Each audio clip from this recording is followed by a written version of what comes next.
actually tape an interview with our old friend Bruce Springsteen. He doesn't like to just sit around and be recorded a lot, and he doesn't like to come around and visit in the studio terribly often. But once in a while, we get lucky. Once in a while, he feels like it. The occasion here was, of course, the Joe Grushecky show at the Electric Factory last Thursday night, the 19th. It was a thinly veiled secret. It was a pretty well-known rumor that Bruce had agreed to perform with Joe for a week's worth of shows, starting off at the Stone Pony in Asbury Park, moving to Tramps in New York City, then here to the Electric Factory, 2 nights in Pittsburgh, and wrapping up this past Tuesday, in Chicago. All great shows, 2 packed, crazed houses of fans, and it was great. And Bruce tried really not to take the spotlight away from Joe by not really doing a lot of his own material. He limited it to really two of his own songs, Murder Incorporated and Light of Day, and of course sang a lot with Joe on other things like Brown Eyed Girl and a lot of Joe's material that he had co-written and played with and produced on Joe's album. So it was really kind of, as Bruce will tell us, kind of to shine some of his spotlight over onto his friend who's kind of underappreciated and has been for all these years. So it was a nice thing for Bruce to do. I think he had a lot of fun doing it. It was tiring. He was kind of beat. It was a week of it. He hasn't been playing every night like this and really doing exhausting great shows. But he played great guitar at the factory, by the way. It was a great night. He sang. He jumped around. It was fun. It was great. And before the show, we had a chance to sit down and talk with Bruce and Joe, so we will get to that. We'll kick off with a tune from Sony Studios. Here's Bruce with the E Street Band in a video, recorded for a video shoot at Sony Studios in New York earlier this year. And, of course, it was the one song of the night of Bruce's that really just blew the place away when Grushecky's Great House Rockers and Joe, along with Bruce, did a killer version of this tune, Murder Incorporated, here from 93.3 WMMR. Ed Sciaky here with the Classic Cafe. Our conversation coming up with Joe Grushecky and Bruce Springsteen. All right, we're backstage at the Electric Factory here with Joe Grushecky. Hi, Joe. Hi, Ed. How you doing? And some kid you've allowed to get a little day job here producing your record, Bruce Springsteen. Bruce? Big Ed. How you doing? All right. Well, welcome to Philly. It's been a while for you, Bruce, but it's been a long time for Joe Grushecky playing here in Philadelphia. Many years ago at the Chestnut Cabaret, probably a decade ago, or 23 East. That's probably the last time I was here. It got to be 84, something like that. Maybe even before then. Yeah. 12, 13 years anyway. I was looking over your old records. In fact, I found a copy of your first album. Love's So Tough. You're looking good on there, Joe. It's my first wife. Is that? They didn't want to put your face on the cover. They put. Is that? Look, what would you pick? You had a choice between her. Was that your first? Here's the pictures out here. Well, it really was your first wife, huh? I got first album. Now, Bruce, were you aware of? You had to choose. What happened to that first wife, Joe? That's a rat. I don't have the record in there, just the jacket. First album.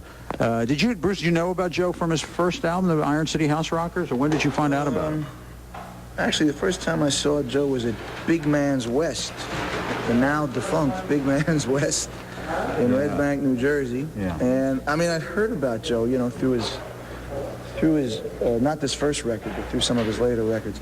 And I came down and saw him play one night, and we just, said hello and talked, and then we kind of saw each other if I'd come through Pittsburgh, or we stayed in sort of distant contact, and always admired his writing and the band. It was great, classic sort of bar band, kind of a Pennsylvania extension of our New Jersey from the other side of Pennsylvania.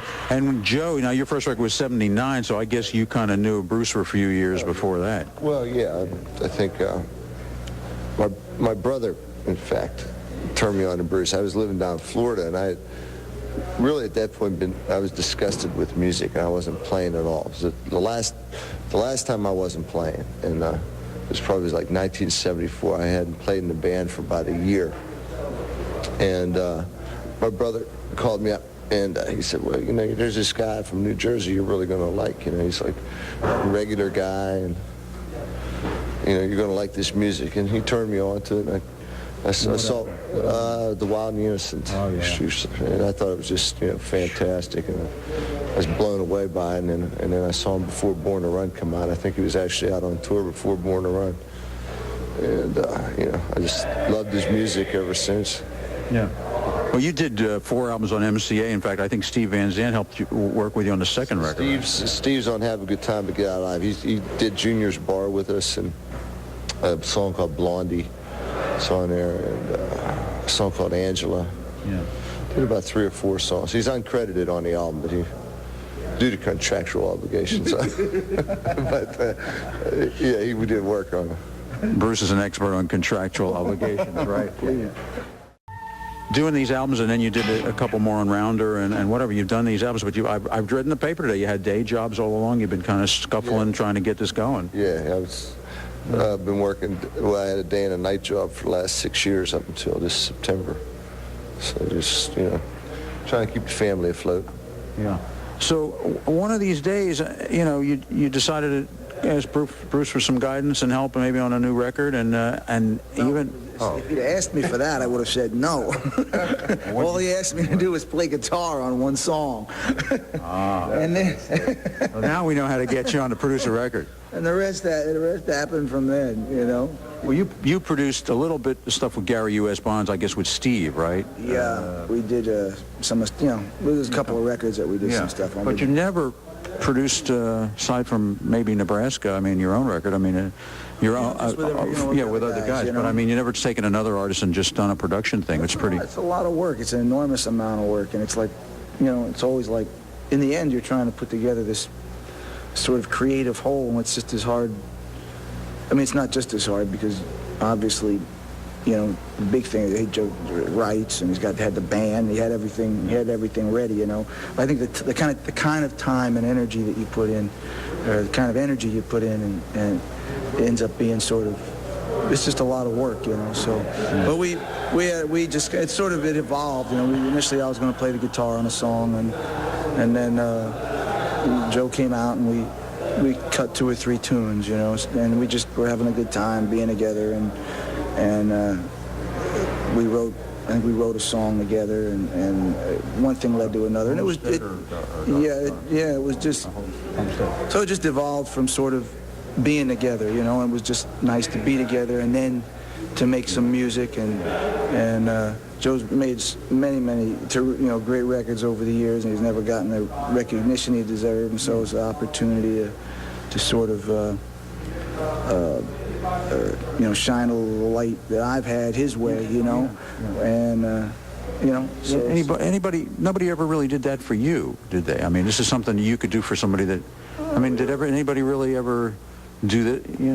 Kind of did it on your own. I don't know if anybody does it on their own. Everybody, as I went, and I met John Hammond, and John Hammond signed me. But and plus, Asbury was pretty isolated. It wasn't a town where it wasn't directly connected. You forget, like, before people were out there looking for localism, nobody was looking towards local music scenes. It was New York, Los Angeles, and so if you were an hour out of New York City, you might as well have been 1,000 miles away. Nobody ever came to New Jersey looking for a band to sign. So it's like the Birds managers coming down tonight. That whole the excitement. You think you learned stuff producing your records with Steve and John Landau about production that you kind of lent to Joe here, or where did you come from on it? I think in Joe's case, it's like I said, it's sort of, you end up with a certain sort of.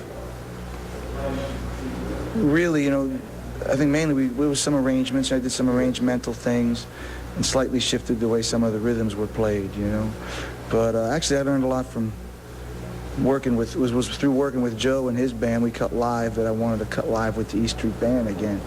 And so it was sort of working with him sort of steered me towards a way. I want to do this again. I want to cut live again, because for a couple of records, 2 or 3 records, I haven't done that, You didn't agonize like you have been noted for. Is that it? You know what I mean? Like there's less agonizing. He gets to agonize. Actually, the only thing I agonized about was ever going to come out. It looked like we weren't going to get a deal for a while. the record itself was pretty much, I mean, you know, it was not, you know, it was very instinctive. You know, we just sort of sat down and played the songs, and, you know, we didn't pour over them and intellectualize about them. We just sat there and Joe agonizes less. He agonizes less than I do. Yeah. So that's kind of nice. So it's sort of, you know. Yeah, well, you agonize more over the dramatic stuff like Dark and Bloody Ground, or What Did You Do in the War? We went in a room, we sat down, he had the words. I think I wrote the music in about 1 or 2 times through, and then we went out and cut it with the band all within about an hour, you know. I had the words, and I sort of looked at Homestead and liked that song a whole lot that Bruce and I did. I mean, it basically was written the same way. I gave him the words, and he did the music. And I wrote Dark and Bloody Ground, and I had a really good set of lyrics, and I felt that it was the companion piece to Homestead. So Bruce and I sat down, and, you know, again, he got the lyrics out, and we got a guitar, and, you know, basically split along lyrics. I did most of the lyrics, Bruce did most of the music. You know, a little crossover. Lyrics are the hardest part, so that was really easy for me. Really? Yeah, and it was fun, you know, obviously writing with somebody like Bruce, you know, God, that's a writer's dream, so it was easy. When I collaborated previously, it was sort of by accident, you know. There was stuff with Southside was I'd have a song around, or Steve would come up and say, remember that riff? What happened to that riff you had? And I'd sing it to him, and then he'd go off and write a song around it, or I never actually sat in a room with somebody and you know, tried to write a song together. And then with Patti Smith, Jimmy Iovine heard this track that we cut, and he said, "Wow, I'm making this record with Patti Smith," and you know, can I play it for her? And I said, "Yeah, sure." So that we ended up, you know, writing Because the Night together, and so Joe had some words, which is always the hardest part. So it's always easy to throw the music on, I find, anyway, you know. So I said, "Yeah, just bring them out. I'll look at them," and, you know, we'd sit down, and pretty quickly we'd come up with a musical approach for a couple of tunes that we wrote together. But so that was, you know, that's the hard work is coming up, in my opinion, is coming up with the idea and the lyrics. Some of the songs are kind of like up-tempo, more fun stuff, and some of it is more serious. I thought lyrically more serious stuff. But What Did You Do in the War, I thought particularly. And also, I mentioned the other night, Only Lovers Left Alive, which is like, you know, to me it was like the guy who like is out going out Born to Run, and the guy's out and left the wife and kids in Baltimore, Jack, and here's that poor family. Did that hit you like that, Bruce? I mean, like no. Not taking responsibility for those other characters, but you know. Yeah. But it was just a good song. When he played it for me, I liked it right from the start, and he just cut it, you know. Left Alive. Joe Grushecky and the House Rockers, produced by Bruce Springsteen, the new album American Babylon. Ed Sciaky here with the Classic Cafe, 93.3 WMMR, Philadelphia. More with Joe Grushecky and Bruce Springsteen. It was probably the most relaxed actual recording sessions. You know, it's just once we got together, it just seemed, you know, it just seemed like we were real sure of what we were doing.